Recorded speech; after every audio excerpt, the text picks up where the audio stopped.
You know, as I mentioned when we started, you're not going to see anything new in what we talked about this week. But I hope what you've been able to do in looking at the same old stories is kind of put them in a perspective that's a little bit different than maybe you considered before. And especially as we look at John and the way he describes Jesus. This is a very personal thing with John. And as I mentioned the very first time, I'm afraid that sometimes we look too much at the teaching and the doctrine, and we don't think about the interaction between people. We aren't going to have time, obviously, to talk about a lot of what happens at the end of Jesus' life, but I want you to notice how things shift now from this public persona, which is in some ways defiant, some ways in your face, some ways a troublemaker, and all of a sudden it shifts. And the shift occurs between chapter 10 and chapter 13. Chapters 11 and 12 are pretty unique. They're unique, of course, to John. We didn't get to talk much about the healing of the blind man. I just mentioned it. We finished yesterday, and so I'm not going to be able to revisit that. But that causes a stir. And I think what John is portraying to us is the mounting opposition to who Jesus is. And Jesus starts revealing himself a little bit more. He's been calling himself Son of Man. He's been talking in terms that are really, even the disciples say, you keep talking in figures of speech. And then he gets to these last few chapters, and he starts opening up that discussion. In chapter 10, we have that beautiful passage about the sheep and the shepherd. They know the shepherd's voice.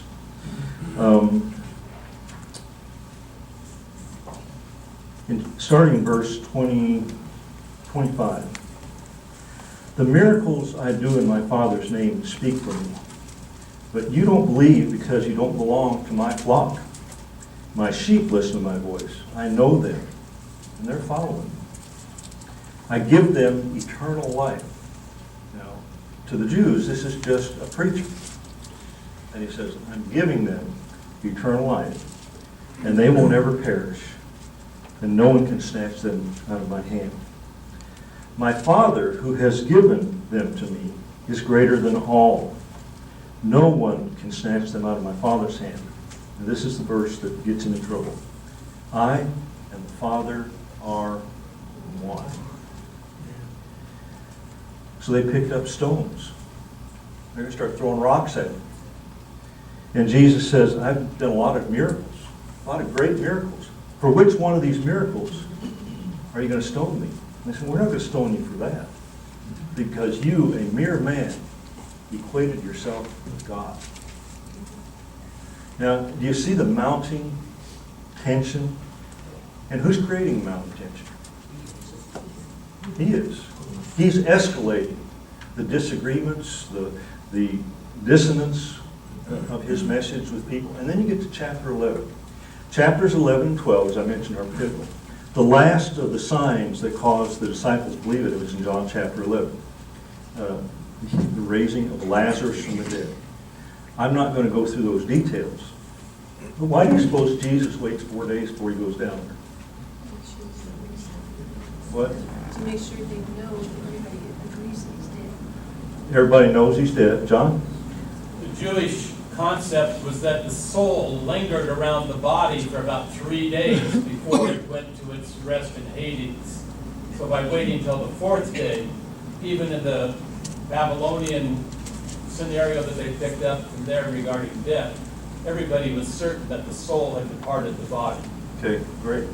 And Mary and Martha actually kind of refer to that. They said, we know that you're going to be raised in the resurrection. But this point is important. It's also due to the fact that this is the event that causes the Jewish leaders to say, we're not making any progress at all. Isn't it amazing? Isn't it amazing that to deny the power of God, and all they can think about is, how are we going to shut this guy up? because everybody's starting to follow him. And so the raising of Lazarus from the dead, is this done in secret? It's not like the wedding feast in Cana of Galilee that just the disciples and servants know about. Who knows about this? Everybody. And everybody, when Jesus comes into Jerusalem now, everybody is ready for the Messiah. And they've seen now that this is circulated, that he's raised someone from the dead, he's coming in.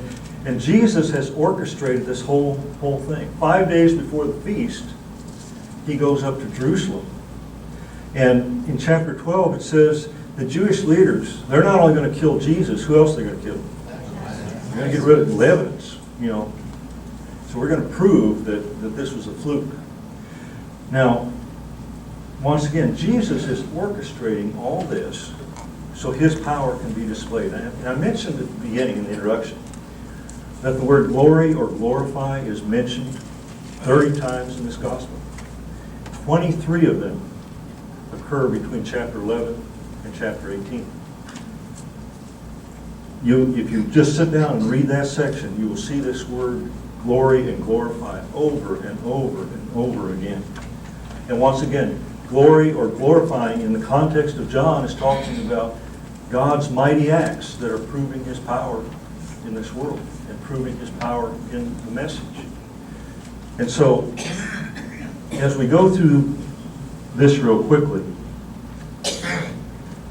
I want you to, we won't notice all those discussions of glory, but I want you to notice. John chapter 11, verse 33 through 38. These passages we're going to look at now show us the side of Jesus, which hasn't come out so far in John. And that is the compassion and love. Jesus saw Mary weeping and the Jews who had come along with her. And he was deeply moved in spirit. I don't know if you can relate to this, but there's a passage like this in Genesis. And God looks at the man he made on the earth, and that every intent of the thoughts of his heart was only evil. How often? All the time. It says God's heart was filled with pain. You know, this picture we get of Jesus here is God. And I love this passage because, you know, some people were saying, well, Jesus is displaying an emotion to show the crowds that he cared or that he knows what's going to happen, so he's praying for the people. But it doesn't say that. It says Jesus wept, and down here at the end, once again, more deeply moved, he came to the tomb. Jesus is feeling the pain and the sorrow of Mary and Martha and the crowd who loved this man Lazarus. You know, I find as I get older, maybe some of you guys can relate to this. Can't speak from the human side, but I get emotional when I don't want to. You ever find that happen? And you're moved by things that you know, when you're younger probably wouldn't affect you, especially having to do with your kids, or in our case, kids on this campus, and things happen, and you're moved. And Jesus, in this experience, is deeply moved, and the reason is because he did love him. And Lazarus is gone. Now, he knows what he's going to do, but, you know, once again, this move is obviously more orchestrated than Cana of Galilee. But it caused people pain to do this miracle. And Jesus feels that pain. That incident is the precursor of what happens. And I guess I exceeded the bounds of my slide here. Oh, it shows up on this one. You guys can read the whole thing up here. You guys can see the part. So in John chapter 12, starting down, what, verse 12 is it, I believe? 27. No. Yeah. It starts in verse 22. This whole exchange starts in verse 22, where the Greeks come. And this is a pivotal event, but we don't know why. Unless it is due to the fact that the ministry is now spreading outside of Jerusalem. But some Greeks come to Philip and say, we would like to see Jesus. And Andrew, who evidently keeps the appointment calendar, goes to Jesus and say, there are some Greeks here to see. And this starts a sequence of events that really is unexplainable, because this is the event that triggers Jesus saying, time has come. You know, he's leading up to it, but now he knows it's going to happen, and somehow this event triggers it. But he says here also, my soul is troubled. What shall I say? Father, save me from this hour? No, that's the very reason I came. I struggle, as I hope we all do, and I struggle when I used to teach freshman Bible with freshmen, saying Jesus is 100% God and 100% human, which adds up to 200%. And that doesn't compute with me. I can't figure that out. Not only was Jesus God, but he was the most human that ever walked the earth.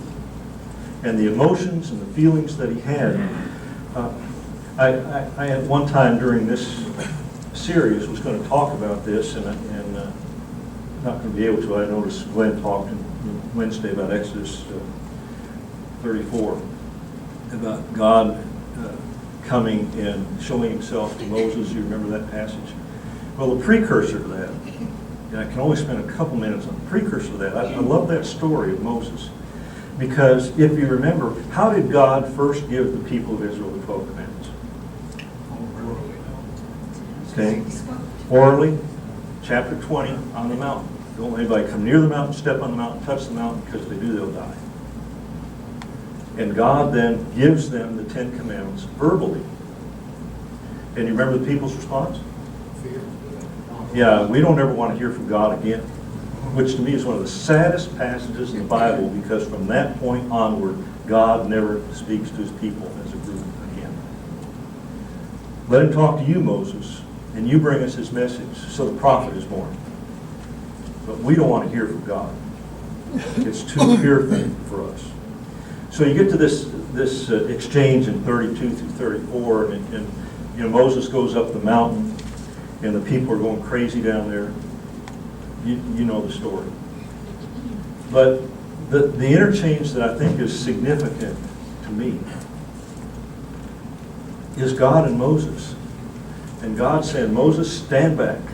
I'm just going to wipe these people off the face of the earth, and I'll start over with you.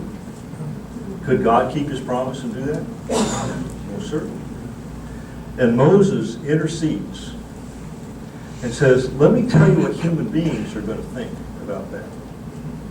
Because the Egyptians are going to say, wow, that's some God. He does all these miracles, pulls all these people out of the country, and then takes them off in the wilderness and kills them all. You're not going to get a lot of good press from human beings off of that. Now, there's a whole lot of theology around that I won't go into, that I'd like to, because I think it's very interesting. But one of the things that Moses is trying to do is give God the human viewpoint. God knows everything. He's omniscient. However, this is the illustration I use. It's flawed, but I've never thought of a better one. 3rd grade, live in Wisconsin. Going to school one day. It's 10 degrees outside, 3 feet of snow on the ground. And before I go out of the house, my mom puts stocking hat on, mittens, heavy coat. And I said, Mom, I don't want to wear all this stuff. Nobody dresses like this to go to 3rd grade anymore. And so as soon as I get out the door, what do? Everything goes in the pockets, I unzip the jacket, and I'm literally cool. Now, to put that in perspective, I'm meeting the norms of the 3rd graders. But who's right? Well, Mom is right, ultimately. But the 3rd graders, I'm right. And what I see happening in Exodus is Moses saying, let me tell you how the 3rd graders are going to think about this. And God says, what does God do? It says he changes his mind. Isn't that amazing? And I've heard people try to talk that away and say, well, God always knew what he was going to do, and maybe he did, I don't know. But the point is, Moses talked to him and changed his mind. Because God hasn't been a human. Until Jesus. Have you ever thought about that question, why? Done a study of Jesus, and the question why is rhetorical most of the time. Until he gets on the cross. And he says, my God, why? And Jesus, as a human being, experiences not having the answer to a question that he never had as God. That human experience of Jesus is 100%. He's the most human that ever lived. And so sometimes I think, well, you know, he lived without sin. Well, of course, he's God. He's 100% human. How does that work? I have no idea. And anybody that tries to explain it to you in detail is going to be in a lot of trouble. You want to say something? Yes. The text says that God changed his mind. It also says that God forgave. Yeah. Very important. Yeah. Once again, one of my favorite passages, but it goes on, and God says, I'm going to send these people from here, but I'm not going to go with you, because I'm going to kill them all on the way. Which he does, incidentally. But Moses says, if you don't go with me, don't send me from here, because I want to know you. And if I found, so one guy convinces God to go, well, we're not in Exodus, we're back in John. So in John 12, you have these passages where you see Jesus. I mean, this is an emotional time. And it's leading up to chapter 13. I used to, when I talked about chapter 13, 14 through 17, talked about that as the last will and testament of Jesus. You know, if you know you're going to die, you heard people say this, if you know you're going to die, are there some things you would sit down with your family and talk about? And that's what Jesus is doing, 13 through 17. He's talking to the people he loves the most on this earth. He's trying to prepare them, not just for ministry, but for the loss of him. And those guys, their life has changed in so many ways. I mean, up until now, up until chapter 12, really, and through chapter 12, they're still expecting Jesus to be established as king. And what proof do they have that that's going to happen? Comes in riding a donkey. There's probably over 1 million people around Jerusalem at this time. They're tearing branches off the trees. They're laying their clothes in front of him and saying, Hosanna to God, glory to God in the highest. Here comes the Messiah. And the Jewish leaders are holed up in a room somewhere saying, we got to stop this. The whole world's going to start following if we aren't careful. And lo and behold, that's what happens. But neither the disciples nor the Jewish leaders understand Jesus. And I think, you know, when you, I'm going to mention, even though it's not in John, the Mountain Transfiguration. There's a lot of things that happen in the Mountain Transfiguration. You remember that Moses and Elijah come down. Because Jesus has just started giving the message to the disciples at that point. Go back and check the text. The first warning he gives them is, I'm going to die. And that's when Peter, remember, puts his arm around Jesus and says, oh, we won't let that happen to you. We're going to take care of you, you know, big brother kind of thing. And I think Jesus is so frustrated at that point, he doesn't know what to do, and they go up on the mountain. And Moses and Elijah, who underwent grumbling, griping people who didn't understand God's message, and God sends those two down to say, do unto this too. Because no one else on earth understands Jesus, what he's about to do. But you get to chapter 12. Father, glorify your name. Once again, what is glorified? You're going to show through miracles the power of God. How is he going to glorify it here at the end? Resurrection from the dead. A voice came from heaven, I have glorified. Third time we have record in the Gospels of God speaking directly. And I will glorify it again. The crowd that was there heard it, said it with thunder. Others said that an angel had spoken to him. This triggers now what's going to happen. So Jesus knows, let's see what the next slide is. Yeah. Jesus knows that this is the time. The Passover is when it's going to happen. So John chapter 13, right before the Passover festival, Jesus knew the hour had come. All through John, the crowd tries to take him, but they can't because his hour hadn't come yet. Well, the hour had come. It's time for him to leave the world and go to the Father. Now, I can't imagine, because I'm not Jesus, obviously. You and I, when we think about going to heaven, it's a far-off land. Jesus talks about it, I finally get to go home. Yeah. I've been in college for 3 years. I finally get to go home and see my parents. I finally get to go where everything is right and everything is good and there's no grumbling and crying and complaining and I don't have to put up all these stupid people that I have to deal with all the time. He knows that his hour is coming. He knows he's going to have to go through pain. He knows he's going to have to go through anguish. But he gets to go home. I've told a story before, but probably not to this group, about the older couple. I use this a couple times in the sermon at East Hill, but about the older couple that were just so frugal. They spent their whole lives saving money, never went anywhere, never went on a vacation, never had any time off, just worked. And finally, when they get to their 80s, they say, well, let's take a cruise. So they pack up all their stuff and they get ready to go on a cruise. They get in the taxi and on the way to the cruise ship, they get hit by a semi and killed them. And they get up, this is one of those obviously false St. Peter stories. So they get up to heaven and Peter says, well, come on in. We've got a place ready for you. And they walk through the gates and he sees this huge house, a mansion sitting up on the hill, big green grass lawn. And the man says, well, who lives there?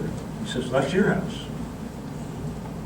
We can't afford anything like that. Well, there's no money up there. This has been prepared for you for a long time. We've been waiting for you to get here. So you want to go see it? Well, sure. So they go up and get the reveal. You know, they've been watching HGTV.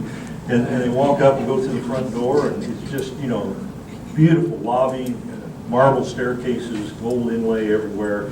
And they see somebody running through the back of the house. And they say, well, there's somebody here. Who's that in the house? They said, well, that's one of your servants. Servants? We can't afford servants. Well, there's no money up here yet. They're here just to take care of you. They're angels. They're going to take care of you, whatever you need. And he looks through the back window and says, boy, it's sure a big yard. Well, that's not a yard back there. That's a golf course.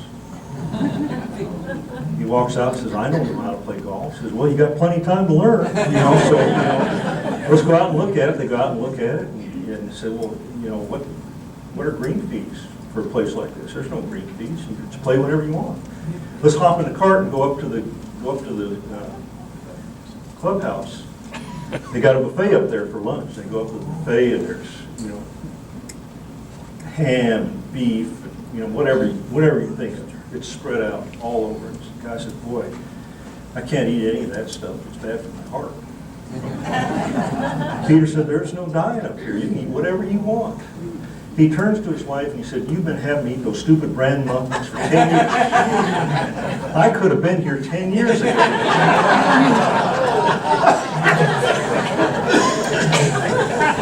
Now, that's a funny story, but do you see how we battle to stay here? And Jesus said, it's time to go home. Can't wait to go home. Having loved his own who are in the world, he loves them to the end, loves them to the last, loves them, some versions say to the full, because the word there is fullness or completeness. So then in verses 18 through 22, I'm going to skip through the actual Lord's Supper because you've probably heard a dozen sermons on that. Jesus predicts his betrayal. I'm not referring to all of you. I know those who I've chosen. This is to fulfill the scripture. He who shares my bread has lifted up his heel against me. I'm telling you this now before it happens, so that when it does happen, you'll believe. That faith idea comes in again. I tell you the truth, whoever accepts anyone I send accepts me, and whoever accepts me accepts the one who sent me. After he'd said this, Jesus was deeply trouble. And testified, I tell you the truth, one of you is going to betray me. His disciples are at a loss for words. They just think, what in the world is he talking about? You see, Jesus doesn't hate Judas. He knows what's going to happen, and he knows Judas is going to betray him. It makes him sad. You know, it's not, he tells him, go do what you're going to do. And he goes, and as Jesus said, he's already been gone over the devil. But Jesus is deeply troubled by that.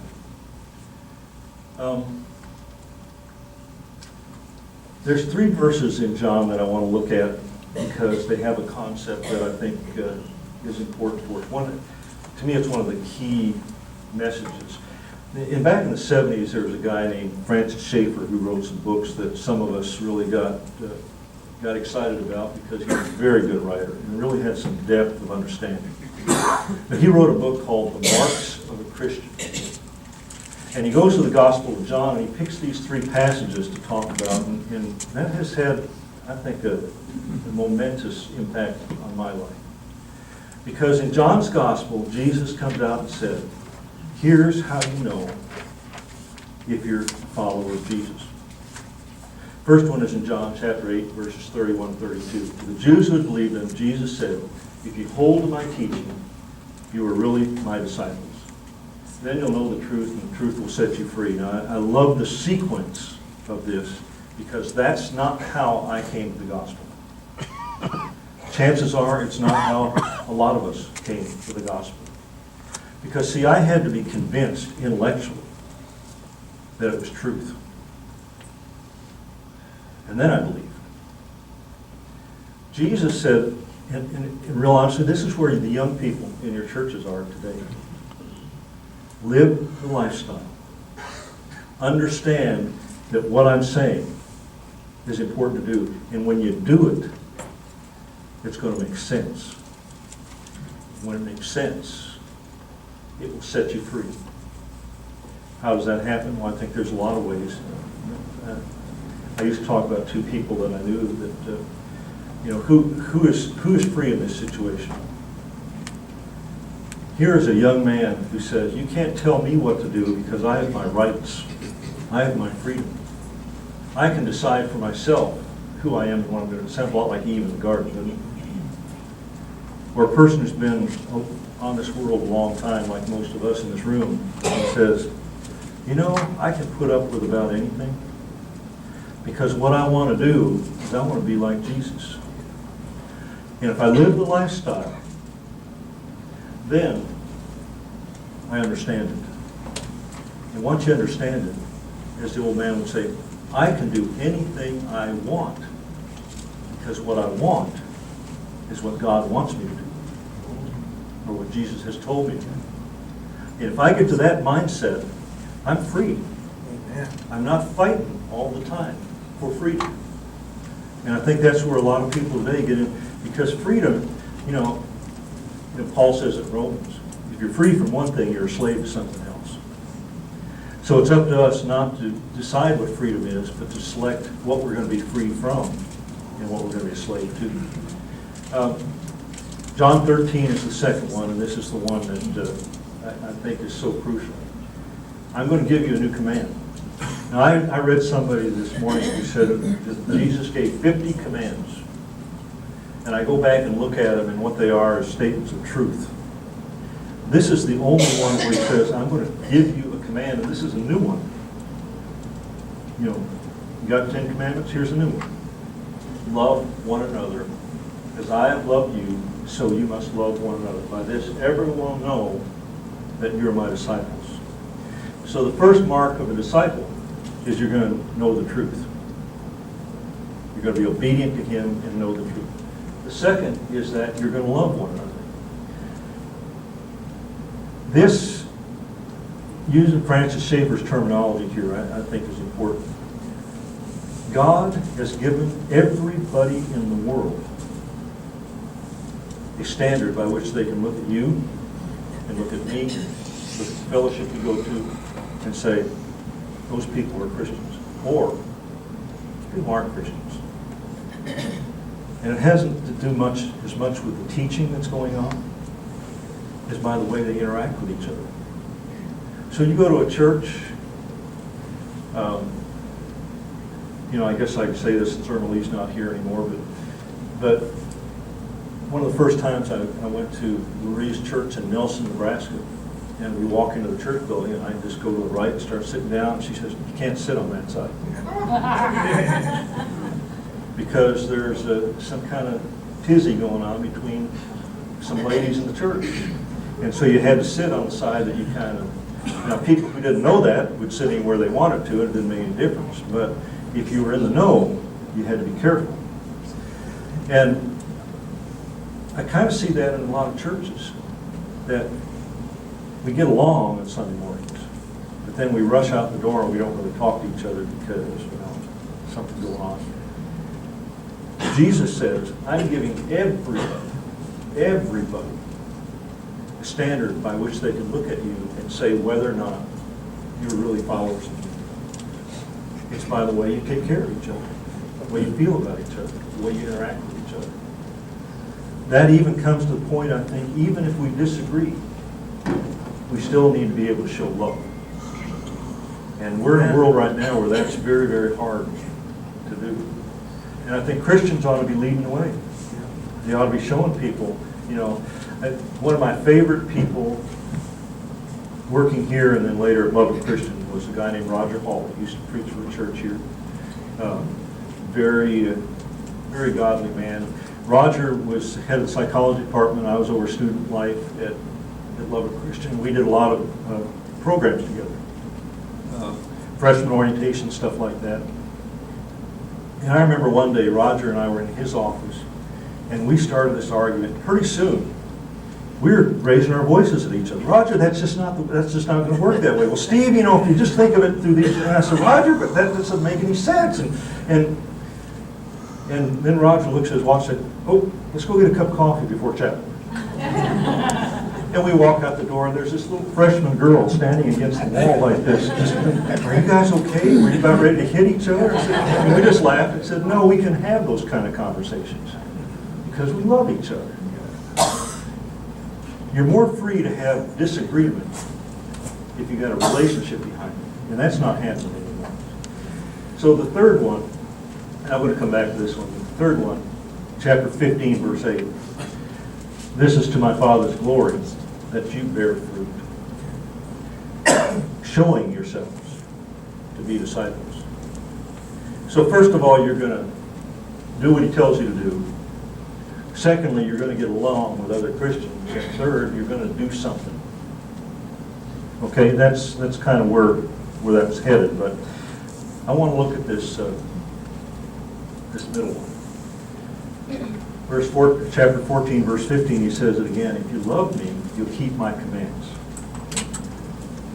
Chapter 14, verse 23. Anybody who loves me will obey my teaching. My Father will love them, and we will come to them and make our home with them. Now, chapter 15, verse 10. If you keep my commands, you remain in my love, just as I have kept my Father's commands and remain in his love. I have told you this so that my joy may be in you and your joy may be complete. My command is this: love each other as I have loved you. Jesus, in this section, over and over again, is drilling this into his disciples. Now, there's another passage that I want you to look at. 1 John chapter 5. I want to put this in context. Everyone who believes that Jesus is the Christ is born of God. And everyone who loves the Father loves his child as well. This is how we know that we love the children of God. Okay? This is the definition now of love. By loving God and doing what? Doing what he tells us to do. In fact, this is love for God, to keep his commands. And his commands are not burdensome. For everyone who's born of God, everyone born of God overcomes the world. This is the victory that has overcome the world, even our faith. Who is it that overcomes the world? Only the one who believes that Jesus is the Son of God. Now, I want to skip down to verse 13 and just mention this verse. I write these things to you who believe in the name of the Son of God, so that you may know that you have eternal life.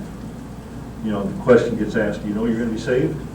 Some people struggle with that. Some people are pretty open with it. I hope it's based on a relationship and not just on the fact they think they know the Scriptures. But I want to come up here. This is how we know that we love the children of God, by loving God. This is love for God. Do what He tells you to do. Love and obedience go hand in hand with each other. I don't think we necessarily make that connection in today's world, and I'm certain a lot of our young people don't get it. I talked to a couple young people last week or two at school, a young lady and a young man. The young man had graduated and said, you know, I wasn't ready for York College when I came here. Said I transferred from another school, and you know, after we had a game, a bunch of ball players, we'd go out and have a beer together, you know, enjoy life, and that was fun. And then I come here, and you got all these rules. And he said, I have to tell you, those rules changed my life. A young lady who's on probation right now came to talk to me and said, you know, I'm in trouble with student development because, and she went through what had happened. And I said, so what are you going to do about that? She said, she started crying. She said, I have to be here. As bad as I've been here, if I was at home, I'd be doing drugs. I'd be, you know, my father's in prison. I don't know who my mother is. I don't know her. You know, and just my life, I need to be here. And I need to be here because of the rules. Now, I wish the other 400 students would come to that realization. But it doesn't necessarily work that way. But I think people who understand structure in their lives is something that comes from God. And God gives structure to our lives. Here's the illustration I like to use, and I know it's flawed. But I remember when I was very, very young, the first time that I told my mom no. Remember that moment? Steve, go clean your room. It's a pigsty. Don't know how she became an expert in pigsties. But she said it's the worst looking pigsty I've ever seen. And so I say, no, I'm not going to do it.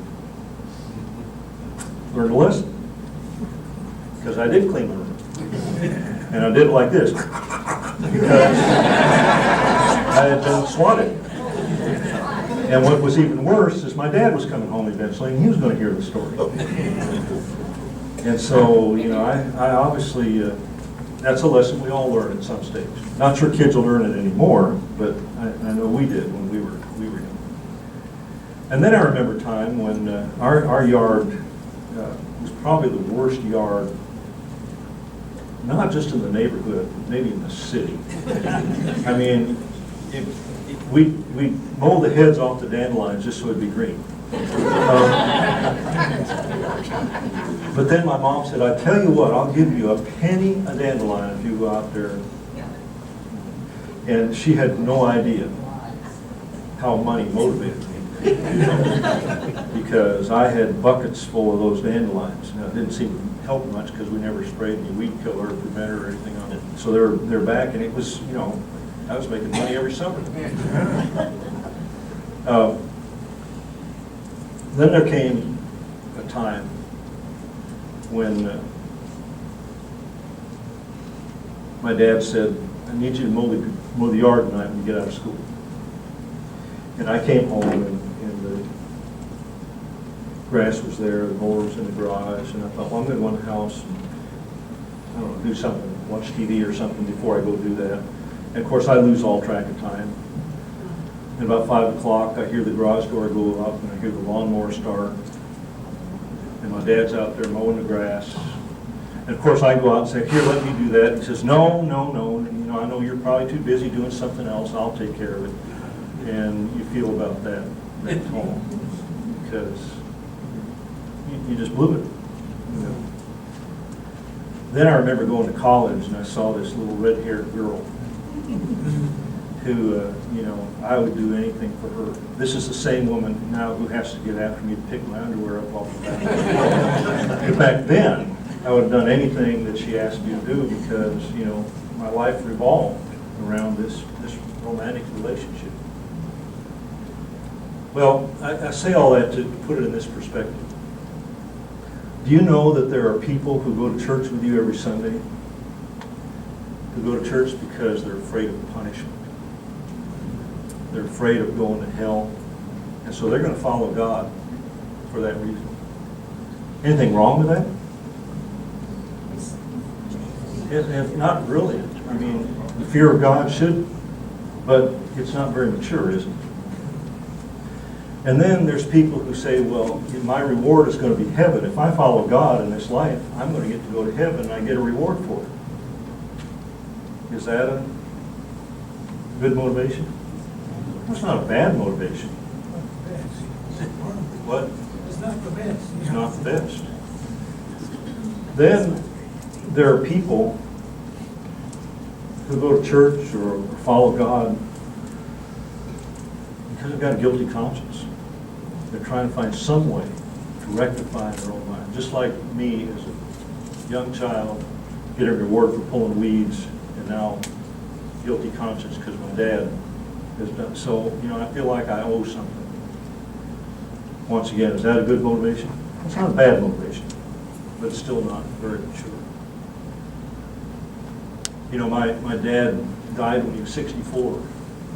I hadn't seen him for 20 years. When I went to college, I saw my dad, I think, once, maybe twice. He came to the house once after I went to college. Never saw him again or have any relationship with him. But if my dad was alive today, and he called me up and said, I'd like you to mow the grass in my yard, what do you suppose I'd do? Yeah, and it wouldn't be because I had a guilty conscience. It would be because he was going to give me $20 for mowing his yard. It certainly wouldn't be because I was afraid of punishment. See, I didn't respect my dad anymore. Even though I didn't know him, I didn't respect him anymore. But I would have done it. I would have obeyed him on the basis of love. Because the relationship was more important than anything that could stand in the way of the relationship. Now, when you look at 1 John chapter 5 and all of John's gospel, I think this is what John's trying to get across to us. Here was this man who was God. We started with the prologue, and John says, now I realize he was so much more than I thought he was. But I got to love this man. I got to walk with this man. I got to sit and listen to him. I wish I could have those other 300 and 900 whatever days that Jesus spent with these disciples and hear all the things that Jesus said. But I've got enough. And John has brought us to the point, I want you to see the Jesus that I knew. I want you to see the man that changed my life. And later I found out he's God. And to realize that God was right next to me. God may be right next to you. Not in the same form that Jesus was, but in the person of someone who God has sent to be in your life. And how often, I don't have time to talk to you because I've got to take my car and get the oil changed. It's like, the old thing when you were dating and somebody, and a girl said, well, I got to wash my hair tonight. You saw right through that, right? They just don't want to see it. So how many times do we look for things that take precedence and take priority over this relationship with God? Yes? One of the things I think is so significant about that verse that you just showing is that his commands are not burdensome. They're so easy to follow. Well, and if you go back to John chapter 8, verse 31, man, it's a better way to live. Even if the result, and here's where all this is headed. The joy of the Christian life is not just getting a reward in heaven. It's being with God. It's the relationship. And if you aren't developing the relationship and you're just keeping a bunch of rules, you kind of miss the point of why Jesus came to the world. I said this in the very first class when Paul says in Philippians, I want to know Christ and the power of his resurrection. Amen. You know, I want that experience. And Paul is going through the same thing. You know, Paul talked to everybody he knew to find out about Jesus. He spent time in the desert with Jesus to find out about him because he wants to know Jesus. John is the one who develops that relationship and that insight into who Christ was and what he did for us in a spectacular way. And obviously, we have skipped 80% of John. But I hope when you go back and read it, that maybe you put in your mind, I'm going to read this in a different way. What was this person feeling when Jesus said that to him? What was Jesus feeling? What was he thinking? What was going through his mind? And see if that changes the way these scriptures speak to you and the way you speak to other people. So we are once again out of time. Thank you for allowing me to share the week with you.